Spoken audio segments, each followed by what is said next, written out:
Cinema വളരെ നന്നായിട്ടുണ്ട്. എനിക്ക് നന്നായിട്ട് തോന്നി. പിന്നെ തിയേറ്ററിനകത്ത് ഇപ്പോൾ ഈ ഫസ്റ്റ് ഷോ കാണുമ്പോൾ ഫുൾ ഫാൻസാണ്.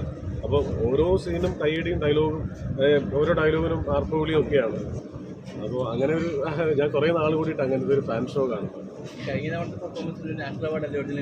അതെ അതെ, പെർഫോമൻസ് കഴിഞ്ഞ പ്രാവശ്യത്തെക്കാളും ഒരുപാട് മുകളിലാണ്. ഒരുപാട് സട്ടിലായിട്ടാണ് പുള്ളി പെർഫോം ചെയ്തിരിക്കുന്നത്. നമുക്ക് അഭിമാനമായിട്ട് ഫഹദ് ഫാസിലിന്റെ മറ്റൊരു ട്രെയിലറിൽ തന്നെ വലിയൊരു സ്വീകാര്യത കിട്ടിയിട്ടുണ്ട്. തിയേറ്ററിൽ അത് കാണുമ്പോൾ എങ്ങനെ തോന്നി?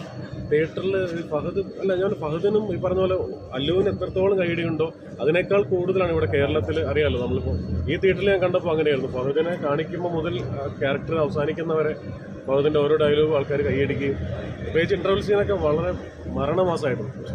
ഇത്രയും വലിയ ഒരു സിനിമയുടെ ഭാഗമാകാൻ കഴിഞ്ഞതിലും അത് വലിയൊരു സന്തോഷം, വലിയ ഭാഗ്യമാണ്. സന്തോഷം മാത്രമല്ല, ഈ 18 വർഷമായിട്ട് അല്ലുവിനെ ഡബ് ചെയ്യാണ്.